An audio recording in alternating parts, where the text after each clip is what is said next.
Chegamos com mais um correspondente médico, o Dr. Fernando Gomes, já está na área para a gente começar o nosso quadro. Tudo bem, doutor? Tudo ótimo, Elisa. Vamos trabalhar? Vamos trabalhar. Eu já quero adiantar uma pergunta para você que está nos acompanhando. Filme de terror, você gosta? Você é daqueles que amam assistir a um filme de terror, que pode acontecer tudo o que for, você dá até risada com o susto e não fica com medo? Hashtag correspondente médico, vai lá no Twitter, responde essa pergunta pra gente, porque a gente vai falar disso já, viu? Sobre esses efeitos emocionais em quem assiste filme de terror, que eu quero é ficar longe, mas você vai ver que o assunto é bem interessante, aliás, rende dinheiro para quem gosta. Antes disso, nosso primeiro tema é que a cidade do Rio de Janeiro vai passar a exigir aquele passaporte da vacina. Pois é, turistas e também os próprios cariocas terão de apresentar um comprovante de vacinação para poder entrar em alguns espaços. Esse passaporte da vacinação poderá ser apresentado pela certificação digital ou caderneta física. Nome antigo, né? Caderneta, parece uma coisa dos anos 90, mas é isso mesmo. Ou pode ser um documento físico que você apresenta. Essa carteirinha deverá ser apresentada em locais como academias, estádios, teatros, cinemas e museus. Aliás, eu estou falando tudo, será que está aqui no... está aqui na nossa tela, ó. Academias, estádios, teatros, cinemas e museus. E tem as duas opções, então, a carteira de vacinação digital ou a física. Outras regiões, além do Rio de Janeiro, estão com esse processo de adotar a medida, né? Por exemplo, a cidade de São Paulo tende a apresentar o comprovante em eventos com mais de 500 pessoas. Amazonas, Espírito Santo, Ceará, Pernambuco também desenvolveram algumas estratégias semelhantes. Mas quero voltar os olhos para cá então, doutor Fernando Gomes, que a partir desta semana você tem de apresentar um comprovante no Rio de Janeiro. Só que é um assunto que reserva muitas críticas, né? Os que acham que é correto e os que dizem que não. Bom, na verdade, assim, existe um investimento do Estado, isso com o dinheiro coletado dos nossos próprios impostos, que patrocina a compra, a distribuição e a aplicação de vacina. Então, nada mais do que justo você, primeiro, comprovar que o indivíduo foi vacinado e, segundo, a gente está numa situação de pandemia. Isso faz com que as pessoas, de fato, tenham um comprometimento social com a causa. Então, muito mais do que simplesmente a proteção biológica, é alguma forma de você controlar ou, pelo menos, oferecer esse caminho para que a gente evite a transmissão do coronavírus. A gente sabe que só isso, obviamente, não adianta, mas existe um investimento. Existiu um investimento não só de dinheiro, de recursos, de tempo e, portanto, eu vejo todo sentido nessa organização. Doutora, aqui tem realização de cirurgias eletivas. Por que exatamente a gente tem aqui? E lembra pra gente, por favor, para quem de repente tem esquecido, o que é exatamente uma cirurgia eletiva? Bom, você tem cirurgia de emergência e urgência, aquela que você precisa fazer, senão o indivíduo pode ter uma lesão definitiva ou mesmo morte. A cirurgia eletiva é aquela que você pode programar. Então, o paciente é atendido em ambiente de consultório, você faz um diagnóstico preciso, programa a operação, o indivíduo interna no hospital, não por uma questão de saúde que está passando mal naquele momento, mas de uma forma organizada e faz então o procedimento. Os hospitais exigem a coleta do PCR para você ter certeza que o indivíduo não está portando o coronavírus na entrada do hospital. Todos os hospitais têm protocolo seguro para isso, para justamente evitar a contaminação cruzada. Quando você pede para oferecer e mostrar a carteira de vacinação, também faz todo um sentido, mostrando que o indivíduo, então, já está num processo ativo de estímulo do seu sistema imunológico. Passaporte da vacinação, que começa a valer a partir desta semana no Rio de Janeiro. Vamos para o próximo assunto, trombose. Há quem pense, doutor, que quando a gente fala de trombose, a gente está falando só dos trombos das pernas, né?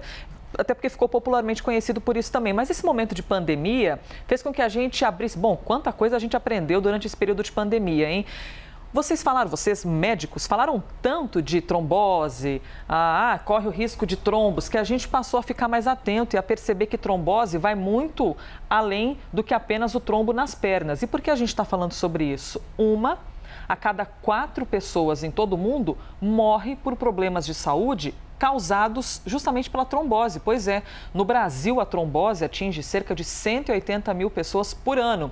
E existem 2 tipos de trombose, o doutor já vai explicar um pouquinho mais para a gente. Tem a venosa e a trombose arterial. Aliás, o médico cirurgião vascular, o Caio Focácio, explica para a gente também essas diferenças. Vamos ouvi-lo. A trombose é dividida em 2 grandes grupos, que seria a trombose arterial e a trombose venosa. A trombose arterial é a que acomete os vasos que irrigam os tecidos. Então, geralmente, é uma trombose mais agressiva e mais grave. e com quadros clínicos exuberantes. A grande sorte é que ela só acomete 4% da população. Falando de trombose venosa, que são os vasos que levam o sangue de volta para o coração, a gente tem um número muito maior de acometidos. Nas tromboses arteriais, as principais causas são tabagismo, diabetes, hipercolesterolemia, que é aumento de colesterol, hipertensão e a obesidade. Na venosa, a gente também tem a obesidade e o tabagismo como causas importantes. Mas, além disso, nós ainda temos todas as patologias que levam o indivíduo à imobilidade, a ficar muito tempo parado, sem se mover, cirurgias e o câncer, que também é um causador da trombose venosa profunda. Médico cirurgião vascular Caio Focácio explicando para a gente esse assunto que naturalmente já seria muito importante da gente conversar aqui com vocês, trazendo esses dados. E nesta semana, inclusive, é celebrado o Dia Nacional de Combate e Prevenção à Trombose. Então é duplamente importante a gente falar sobre esse assunto. Doutor, prevenção de trombose. De que maneira a gente pode se prevenir e cuidar para que não desenvolva uma trombose? Bom, se o sangue está circulando de forma adequada dentro do aparelho cardiovascular, a chance de existir trombose acaba sendo muito menor. A gente precisa visar a saúde dos vasos e a saúde do próprio sangue, porque quando existe um elemento que aumenta a tendência de coagulação, você pode ter então a formação de trombos. E a trombose venosa profunda, essa dos membros inferiores, ela é extremamente grave, porque uma vez que ela se forma, pode existir um desdobramento do problema chamado tromboembolismo pulmonar, no qual esse trombo ele se desprende das pernas, sobe pela veia cava e chega até o coração, podendo provocar alteração pulmonar e até parada cardíaca. Por isso que existe uma preocupação muito grande com a sua prevenção. Formas da gente prevenir. Primeiro, exercícios físicos. A mobilidade faz com que o movimento estimule a circulação sanguínea, então isso é muito bom. O indivíduo que fica parado, acamado, se ele não toma nenhuma medida de proteção adicional, ele corre um risco muito grande de desenvolver trombose. E aqui eu me refiro à utilização de meias de compressão e até medicamentos que interferem na coagulabilidade do sangue como forma de proteção. Evitar o cigarro, o álcool, e se o indivíduo tem diabetes, controlar o diabetes e ter uma dieta equilibrada. Isso aqui acaba sendo a forma de você prevenir. E como reconhecer, Elisa, que está formando ali a trombose, principalmente em membros inferiores? Existe uma sensação de dor no local, calor e vermelhidão, muitas vezes assimétrica, uma perna pode ser acometida, enquanto a outra ainda não, e uma sensação de rigidez muscular. A batata da perna ela fica empastada, existe um sinal chamado sinal da bandeira, a batata da perna fica dura e você mobiliza ela e ela não movimenta. Isso mostra que existe a tendência e indícios clínicos de que a trombose está presente. É lógico que o diagnóstico vai necessitar de exames de sangue, de exames de imagem, como por exemplo um Doppler, um ultrassom dos membros inferiores, para rapidamente então estabelecer o tratamento e evitar esse problema que eu falei para você, a trombose progredir e até mesmo que esse trombo venha se desprender, se assestar no coração, na circulação próxima do pulmão e provocar um mal inevitável. O senhor falou em coagulação do sangue. A gente pode ter um entendimento assim bem básico de que a trombose seria uma coagulação? É exatamente isso que acontece? O que é diferente de uma obstrução do sangue? Porque a gente fala às vezes de obstrução do sangue. São coisas parecidas, doutor? São coisas parecidas. O trombo ou o coágulo se forma por quê? Primeiro, você diminui o fluxo sanguíneo em alguma região, o sangue passando mais devagar, existe uma tendência de se aderir e formar coágulos, porque existe lesão na parede interna dos vasos do endotélio, isso também predispõe à formação de trombo, ou então alteração dos elementos que configuram a formação da coagulação do próprio sangue. Se você tem uma dessas três alterações, ou as três juntas, você tem uma tríade que favorece a formação desse coágulo, que pode entupir o vaso, fazendo com que o retorno venoso deixe de acontecer, e aí a trombose venosa, ou então uma artéria, entupindo o vaso, permitindo que o sangue então não chegue no tecido final, causando, por exemplo, um AVC, um infarto agudo do miocárdio ou outros problemas de saúde relacionados com a falta do suprimento sanguíneo. E, doutor, o que é mais comum da gente observar, talvez porque seja visível, fisicamente, são essas tromboses na parte de baixo da perna. É isso que a gente comumente costuma ver, né? Exato. A gente precisa lembrar o seguinte, na parte superior do corpo, a gente tem uma bomba que funciona de uma forma maravilhosa, que é o coração. Nos membros inferiores, quando a gente assume a posição ortostática, ou seja, a gente fica de pé, são as panturrilhas que fazem o papel do coração. Então elas funcionam como se fosse o coração dos membros inferiores, vencendo a gravidade e jogando o sangue de volta para cima. Por isso que o movimento é benéfico para a saúde do corpo físico e evita a formação de trombos, Elisa. Muito bem, explicadíssimo aqui pelo Dr. Fernando Gomes. Eu quero lembrar de uma questão. Logo na abertura do assunto, eu falei que a pandemia fez a gente aprender muitas coisas, não é, doutor? E como a gente falou inúmeras vezes aqui sobre trombose, alguém que teve Covid-19 e desenvolveu algum tipo de trombose. A trombose pode ocorrer, então, em qualquer parte do corpo? Existe trombose na cabeça ou nessa parte cerebral, doutor? Existe sim, existe trombose venosa cerebral. Então, pequenos vasos entopem, o retorno venoso do cérebro fica comprometido, a pressão intracraniana altera, a perfusão do próprio tecido altera e o indivíduo pode experimentar desde a hipertensão intracraniana, como também lesões encefálicas específicas que vão dar alterações neurológicas com o quadro correspondente. Quando nós ouvimos agora o doutor, que eu quero lembrar exatamente o nome dele para não cometer uma deselegância, Cássio Focácio, ele disse que o doutor citou que algumas doenças... não é Cássio, é Caio. Me preparei e cometi a deselegância. Caio Focácio. Diz que algumas doenças, algumas pessoas podem apresentar uma predisposição a ter trombose. Então, a pessoa já tem no corpo dela uma dificuldade de circulação do sangue, a gente pode dizer assim, doutor? Sim, isso pode acontecer. A pessoa, naturalmente, ela pode ter uma tendência do sangue coagular, são discrasias sanguíneas que explicam essa alteração, mas o próprio sedentarismo, o sobrepeso, a obesidade, outros problemas, como a própria infecção pelo coronavírus, podem aumentar a chance dos trombos surgirem. E com isso, então, você tem o quadro clínico correspondente com a trombose.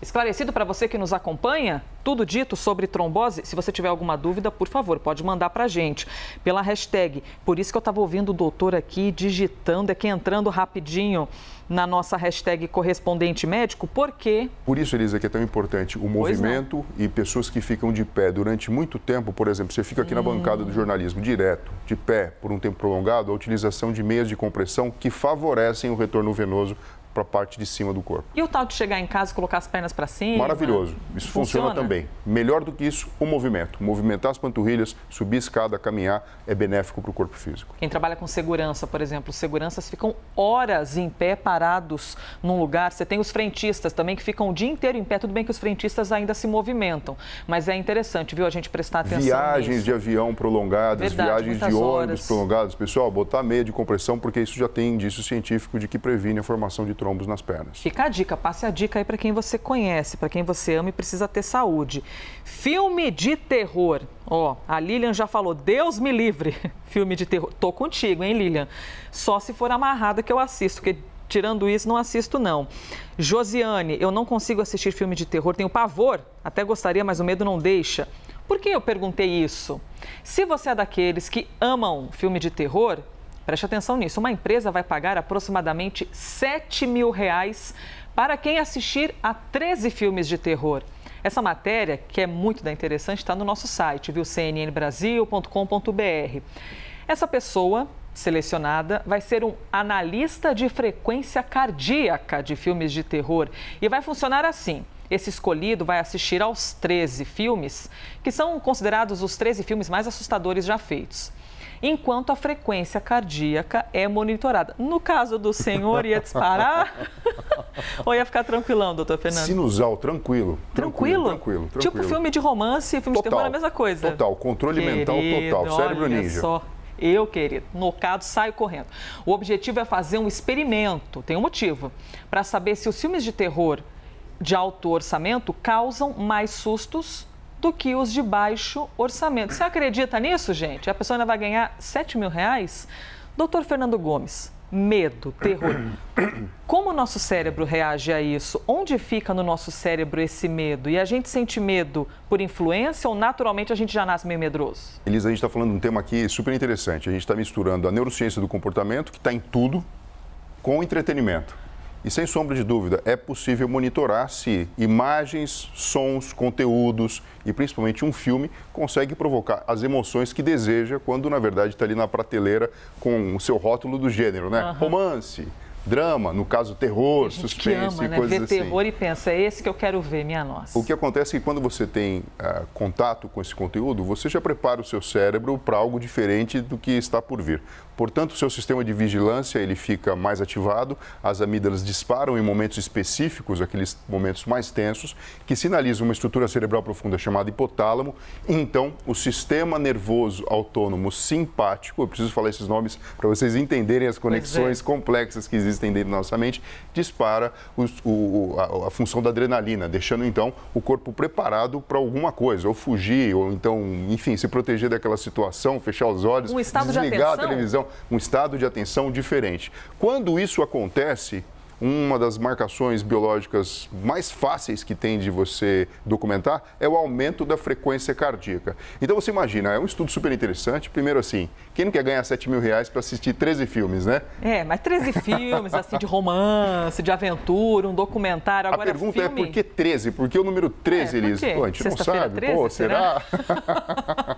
Eu engasgaria com a pipoca se tivesse de assistir esses filmes. Mas tem gente que adora, que ama. Sim, agora você imagina que interessante o banco de dados que essa empresa vai ter na mão, né? Será que vai ser sempre naquele momento ali, nos 15 minutos do segundo pedaço do filme, que a frequência cardíaca do pessoal aumenta ou não? Ou será que você precisa de um investimento muito grande de cenas e de enredo para provocar essa emoção nas pessoas? Esse tipo de resposta, que na verdade tem um embasamento neurocientífico que a empresa vai ter. E é curioso que, ao menos pelo meu entendimento, o foco é absolutamente financeiro. Eles querem saber se eu investir $10 milhões, quais efeitos vai ter esse filme? Ou se eu fizer um filme simples, se eu vou ter os mesmos efeitos? Eu estava aqui pensando em filmes baratos. Eu diria até mais, Elisa. Você consegue monitorar quantos momentos de filme você precisa provocar, disparo da frequência cardíaca, medindo indiretamente o acionamento aí do sistema nervoso autônomo simpático para que você experimente um filme de sucesso, né? E com investimento consiga ter o seu retorno. Eu estava aqui lembrando um nome que um filme que nem amarrado eu assisto, Atividade Paranormal. Você fica meia hora lá olhando uma tela que nada acontece, quando cai um fiapo de um pano de prata eu já dou um grito. Esse filme, doutor, dizem que foi um dos mais baratos de investimento de filme de terror, foi lá por 2010, 2009, e que teve um ganho extraordinário no cinema, ou seja, investiram quase nada, porque é um monte de câmera parada que faz ataque cardíaco, olha, disparar, e lucraram muito. Curioso como as pessoas, algumas, sentem prazer em ficar nesse estado de atenção, né? E do nada levar um susto. Por que algumas pessoas sentem prazer? Primeiro, você está num ambiente protegido porque você sabe, né, em sã consciência, dizem, que né? ninguém vai sair da tela para fazer isso. Dizem, né? Mas quando você faz o paralelo disso com, por exemplo, um parque de diversão, uma montanha-russa, ou então um elevador maluco que despenca de repente, você vê que as pessoas gostam de experimentar isso dentro de um determinado parâmetro de segurança. Isso faz com que você estimule aí o seu sistema nervoso autônomo a funcionar. Lembrando que sempre depois dessa dose de ataque, vem o sistema nervoso autônomo parasimpático, acho que ele chama parasimpático por conta disso, que faz um efeito rebote e dá aquele efeito de tranquilidade. É como se fosse o próprio mar, né? De repente a maré fica cheia, depois ela esvazia. E esse balanço ele pode ser prazeroso e faz com que muitas pessoas gostem de passar por essa situação. Então não é só o momento do susto que você levou, na verdade, que acaba sendo impactante. A sensação que vem depois disso, ela também pode provocar algum reconforto e faz com que pessoas gostem de passar por isso. Pois é. Hashtag correspondente médico, comenta lá. E essa reportagem, incluindo quem exatamente está solicitando alguém, né, um candidato para ganhar R$7.000 para assistir a 13 filmes, cnnbrasil.com.br, está lá no nosso site essa reportagem. Doutor, sem sustos, tudo dentro da normalidade. Eu me despeço do senhor. Até amanhã. Vamos participar, vamos assistir, Elisa. Em nome de Jesus. Se aparecer uma coisa diferente aqui atrás do telão, eu já fico toda apavorada. Então, não estarei nessa disputa. O senhor talvez sim? Talvez sim. Vamos ver, né? Elisa, muito obrigado, viu? Pessoal, se cuidem e até breve. Um abraço para os medrosos e para os corajosos. Este foi mais um Correspondente Médico.